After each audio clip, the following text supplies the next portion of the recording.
পৃথিবীর বুকে জমিনের বুকে যত প্রাণী বিচরণ করে, জমিনের বুকে যত প্রাণী বিচরণ করে, সব প্রাণীর রিজিকের ব্যবস্থা আমি আল্লাহ পাক করি। সব প্রাণীর রিজিকের দায়িত্ব আমি আল্লাহর। সুতরাং আমার বান্দা বান্দীদেরকে জানাইয়া দেন, তারা যাতে করে শুধুমাত্র কেবলমাত্র আমি আল্লাহ পাকের হুকুম আকাম মেনে চলে। আমার দেয়া কারণগুলা, আমার দেয়া নিয়ম কারণগুলা তারা যাতে করে মেনে চলে, আমি আল্লাহ পাক তাদের রিজিকের ব্যবস্থা আমি কুদরতিভাবে করে দিব। ওয়ামা মিন দাব্বাতিন ফিল আরদি ইল্লা আলাল্লাহি রিজকুহা ওয়া ইয়ালামু মুস্তাকাররাহা ওয়া মুস্তাওদাআ কুল্লুন ফি কিতাবিম মুবিন। পাক রব্বুল আলামিন বলেন, ও আমার রাসূল, আপনার উম্মতের বান্দা বান্দীদেরকে জানাইয়া দেন, আপনি তাদেরকে ঘোষণা করিয়া দেন, পৃথিবীর বুকে জমিনের বুকে যত প্রাণী বিচরণ করে, জমিনের বুকে যত প্রাণী বিচরণ করে, সব প্রাণীর রিজিকের ব্যবস্থা আমি আল্লাহ পাক করি। সব প্রাণীর রিজিকের দায়িত্ব আমি আল্লাহর। সুতরাং আমার বান্দা বান্দীদেরকে জানাইয়া দেন, তারা যাতে করে শুধুমাত্র কেবলমাত্র আমি আল্লাহ পাকের হুকুম আকাম মেনে চলে। আমার দেয়া কারণগুলা, আমার দেয়া নিয়ম কারণগুলা তারা যাতে করে মেনে চলে, আমি আল্লাহ পাক তাদের রিজিকের ব্যবস্থা আমি কুদরতিভাবে করে দিব। কুদরতিভাবে তাদের রিজিকের ব্যবস্থা করব। তাহলে আমাদের রিজিকের টেনশন করার দরকার নাই। বলেন, রিজিকের টেনশন আমার করার দরকার নাই। আমার রিজিকের দায়িত্ব কে নিয়ে নিছেন? বলেন, আল্লাহ। আরে আমাকে আপনাকে সৃষ্টি করার 50,000 বছর আগে আল্লাহ পাক আমার আপনার রিজিক সৃষ্টি করেছেন। তাহলে কেন আমি রিজিকের টেনশন করব? আমরা অনেক সময় মনে করি, আরে আমি না থাকলে আমার ছেলে মেয়ের কি হবে? আপনি আজকে মৃত্যুবরণ করেন, আপনার ছেলে মেয়ের দায়িত্ব আল্লাহ পাক নিয়ে নেবেন। আপনি আজকে দুনিয়ার থেকে চলে যান, আপনার ছেলে মেয়ে আগের মতোই থাকবে, বরঞ্চ আরো ভালো থাকবে, হয়তো আপনি থাকবেন না। এই জন্য আমরা চিন্তা করি, আরে আমি যদি এখন আল্লাহর কাজে বাইর হই, আমি যদি 3 দিন দাওয়াত তাবলীগে চলে যাই, আমি যদি 10 দিন ইতিকাফে চলে যাই, আমি যদি একটু 5 ঘন্টা 10 ঘন্টার জন্য যদি আমি কোনো ইসলামিক কাজে বাইর হই, আমার ছেলে মেয়ের কি হবে? আরে আমি না থাকলেও তো আমার ছেলে মেয়ের রিজিকের ব্যবস্থা কে করবে? বলেন, আল্লাহ। রিজিকের টেনশন আমার করার দরকার নাই, আমি শুধু আল্লাহ পাকের কাজ করব। কি বলেন? আচ্ছা বলেন তো, আল্লাহ পাকের যত মাখলুক আছে, মানুষ সব থেকে বেশি বড়, আমাদের থেকে আরো বড় বড় মাখলুকাত আল্লাহ পাকের আছে না? কি বলেন, আছে না? আল্লাহ পাকের সৃষ্টি আরো অসংখ্য বলতে মাখলুক আমাদের থেকে বড় আছে না?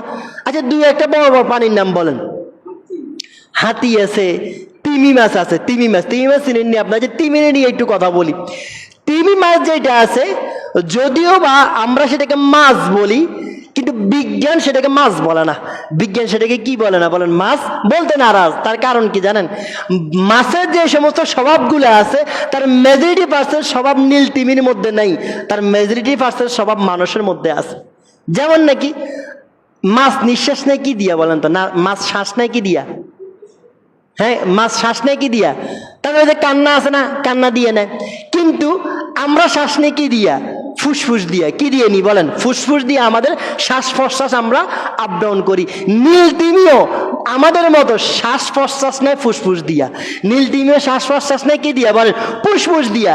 দেখবেন, নেটে সার্চ করলে দেখতে পারবেন, কিছুক্ষণ পর পর নীল তিমি এইভাবে করে উপরের দিকে উঠে। কি বলেন, উঠে না? উঠে আবার নিচের দিকে যায়। ও সে উপরের দিকে উঠে সে নিঃশ্বাস নেয়।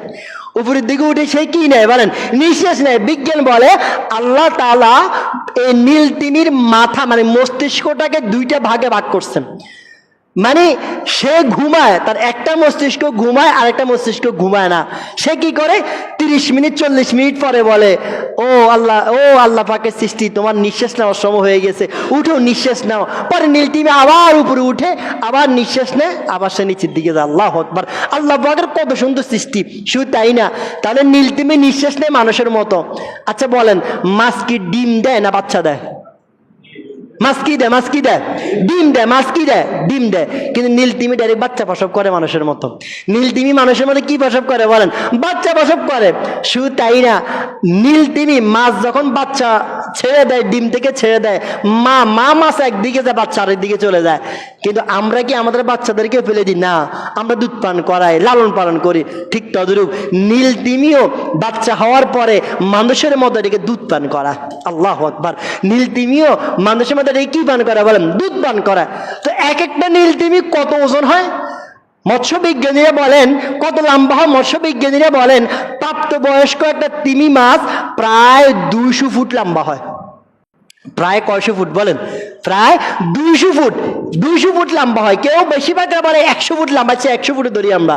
বড় একটা তিমি কয়শো ফুট লম্বা হয় বলেন? 100 ফুট ধরেন আমরা, 100 ফুট লম্বা হয় বড় একটা তিমি মাছ। আচ্ছা, আর আমি আর আপনি কয় ফুট? 5 ফুট বা 6 ফুট। তা 5 ফুট করে হইলে আমার মতো 20 জন মানুষ দাঁড়াইলে একটা বড় তিমি মাছের মতো লম্বা হবে। আল্লাহু আকবার।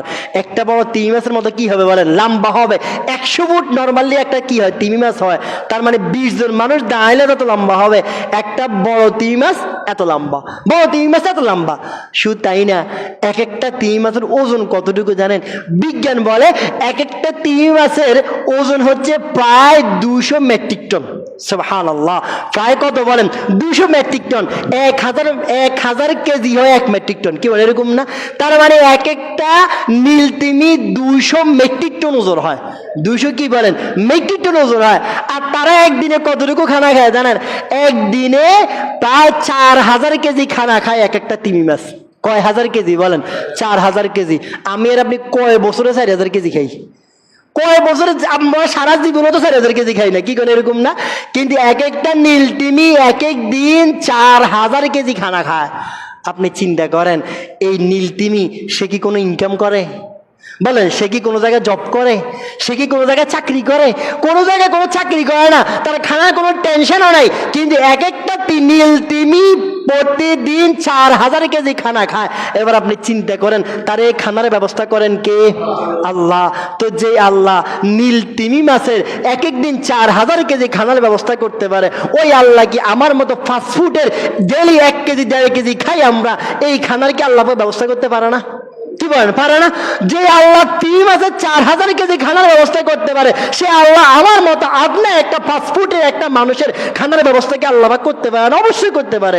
কিন্তু তাওয়াক্কুলটা করতে হবে। নীল তিমি যেরকম সকালবেলা হলে তাওয়াক্কুল করে কার কাছে বলেন? আল্লাহর কাছে।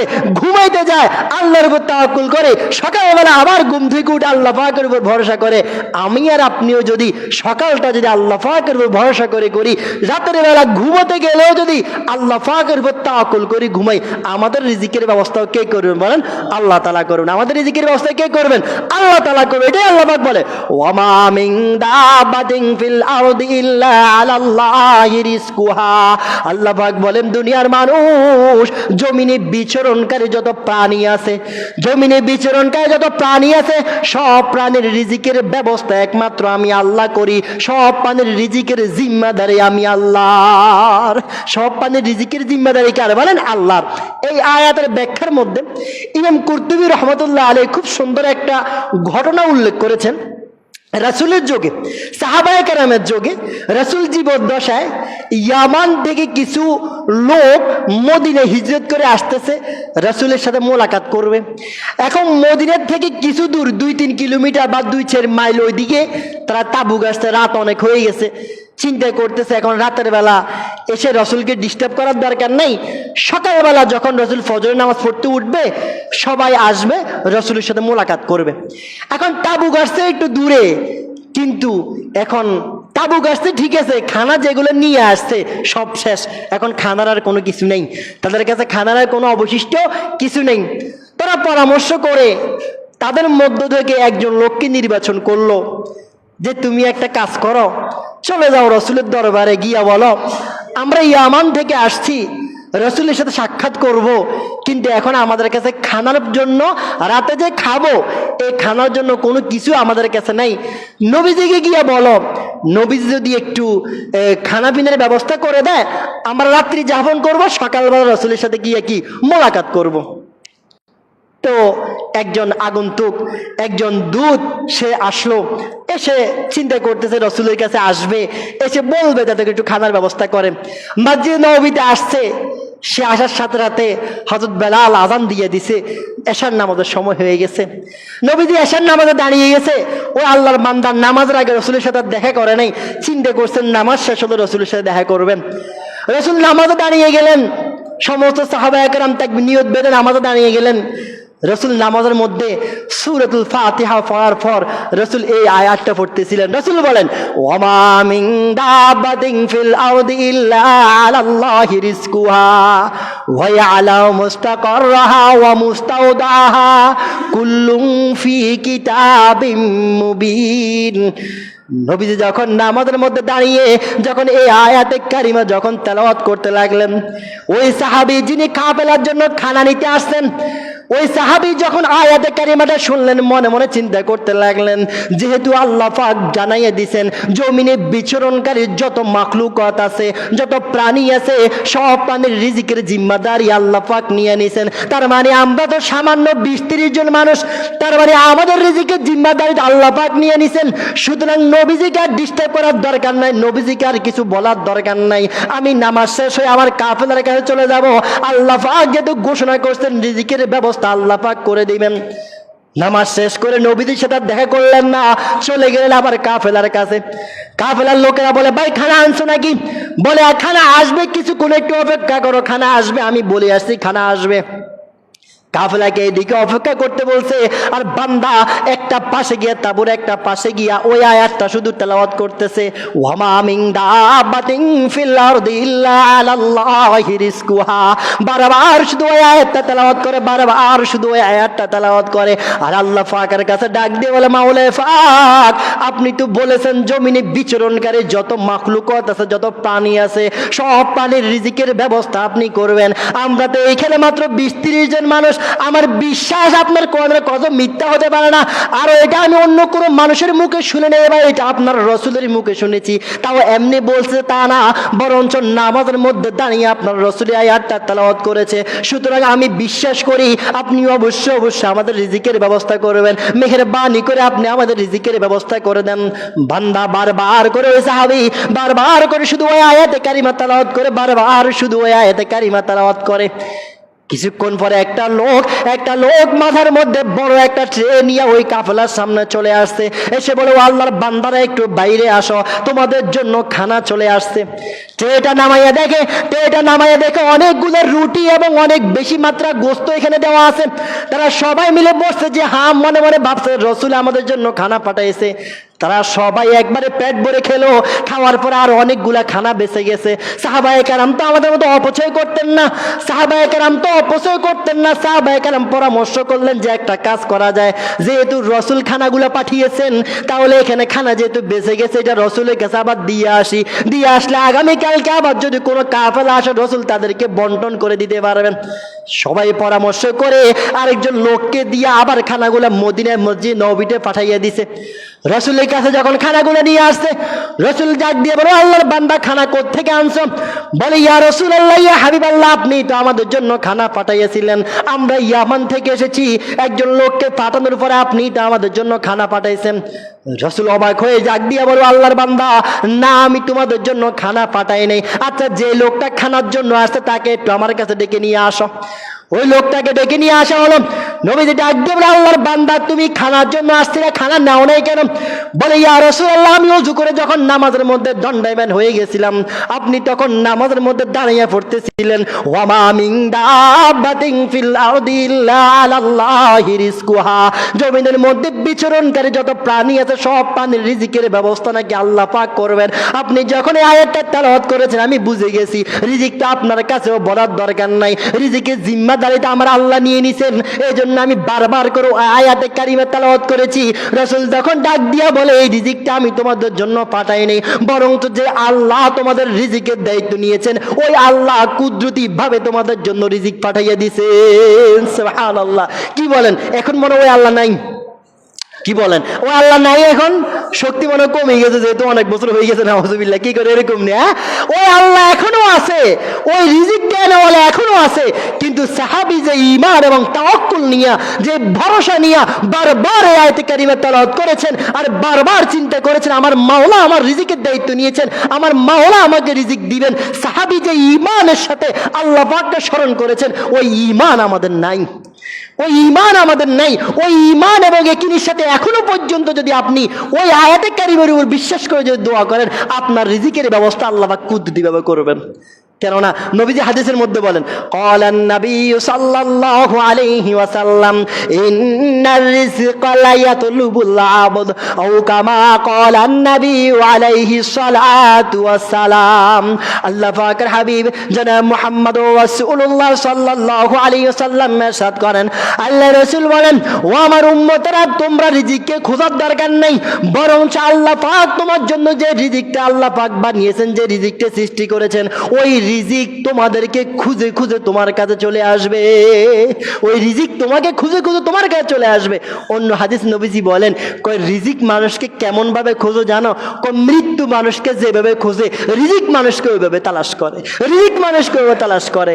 এজন্যই তো হাদিস শরীফে আছে, বান্দার যখন মৃত্যুর সময় যখন চলে আসে, সাকরাত যখন চলে আসে, মালাকুল মাউত আসার যখন সময় হয়ে যায়, তখন রিজিকের দায়িত্বে যে ফেরেশতা আছেন হযরত মিকাইল আলাইহিস সালাতু ওয়াস সালাম, কি নাম বলেন? হযরত মিকাইল আলাইহিস সালাতু ওয়াস সালাম।